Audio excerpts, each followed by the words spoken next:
the transition, your move from going back to going down towards the ball. Most people get this wrong. Transition needs to be smooth. It doesn't need to be slow. It doesn't need to be fast. But there are a couple of ways that we can go about it to just be wafting the hands that way, okay? We want to still feel that the chest gets closer to the left knee. It isn't about any complicated movements. It's tapping into your natural ability that I know you can do. And when we do that, your consistency and striking is going to skyrocket. I don't want you to focus so much on minutia as far as swing positions. We want certain checkpoints and feels and structure, yes, but it has to be about flow and movement, allowing the weight of this to guide us a lot more. Transition needs to be smooth. It doesn't need to be slow. It doesn't need to be fast. It's about a smooth transition, just like if you were throwing a ball, okay? If I was to throw a golf ball, I would have constant movement, constant flow. Just by the time I reach my hand back here, I would be transitioning forwards that way. So just to illustrate that, I've got a golf ball, and just by throwing, you can see this in slow motion. I'm not going to over exaggerate this, but if I was just to throw this underhand, kind of like skipping a stone, whatever, okay? What happened? If you see closely, I drew the ball back, but before I kind of completed my take back, I was motioning forwards, okay? I was motioning forwards. It was always in motion. I didn't sort of stop. I didn't jerk it back down. There was a constant flow and clearing out the way. And the feeling that we always want to have is that constant flow and movement. And it's going to happen with weight transfer. It's going to happen with a certain element of staying centered and then shifting towards that way. Now, some of it is going to be about weight transfer to gather up here and extend, okay? So we're winding up this way, which hopefully you've seen that drill by now. But we are gathering the ground, and we can always use the heel raise tactic. So as we complete our sort of backswing about halfway back, we can slam the heel down, and that's going to create a transition that gives us the power, okay? Now, it's not just about starting down before we complete the swing. We want to have general movements where the shoulders and the angle of attack is shifting forwards, okay? Because we're not going to start completely ahead of the ball this way, and we're not going to hit it there. I mean, you can do that, but it's going to be quite limiting, right? We are going to be starting here. So we want to have that dynamic transition. And a certain feel you can have whilst doing this is even just like across the chest in this manner, all right? So I make my backswing, but look at where my shoulder line is, right? It's pointing down towards there.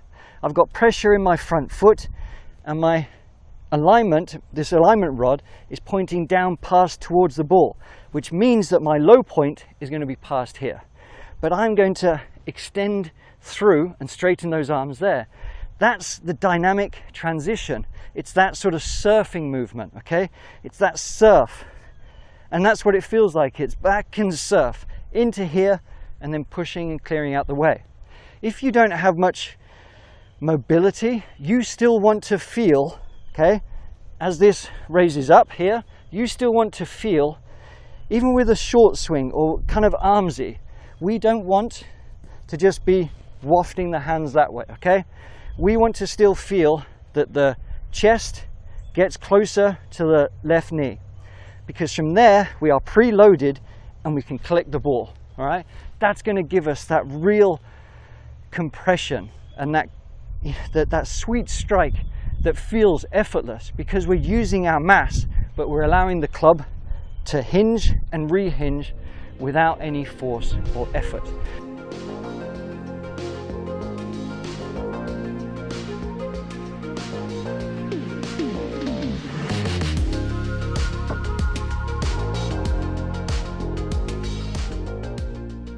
Now, there is, an alternative, and I do want you to try it. And, Hideki Matsuyama did it worked with great success for quite a while, but he's actually reduced it. But if you find that you're someone that really rushes the swing and transition, whether it's snatching it away or from the top, just really kind of snatching it back down and hitting at the ball, you might benefit from like the drill that Butch Harmon gave Tiger many moons ago, because he used to get to the top and spin and hit the ball extremely hard. You might not be Tiger, but the drill I absolutely could not stand, and I still can't stand. Let's see it then. Is take the club up to the top and stop, and then come down, hit the shot. And this is a drill that he made me do for hours upon hours, and we're out there sweating. It's 100 degrees out here. You were sweating. we were both working pretty hard, but the thing is, it's just something I needed to do to feel where he wanted me to put it. And then from there, let the arms fall down in front of you. The whole key was to get the club position at the top, where he just felt as he transferred his weight, his arms would fall down in front of him. But it's such a getting to the top of the swing and actually having a pause can be extremely beneficial for those of you who don't quite know what to do in transition. If you sort of get your turn up here and then you just throw your arms down, I want you to take your time and realize that pausing for like 1 to 2 seconds, then kind of making a little rehearsal here, okay, just to feel it, and then swing through, can really help the pattern and sequence of your golf swing. Because if you rush it and don't get the sequence right, you get the hands wafting through, and weak shots like flipping, stuff like that can happen. Push slices, just bad shots, or fat, whatever. So the pause, okay, can look something like this. All right, can just be like a second or so, but it can really help your timing, just to slow that sort of rushing down. Okay, so you need to be the judge of what does your swing feel like to you. Do you feel like you rush? Do you feel like you snatch? Either option of allowing the transition and flow can help, or the pause. You just have to find what's going to work for you. I don't have the golden answer for you, but the drills are going to help you find out.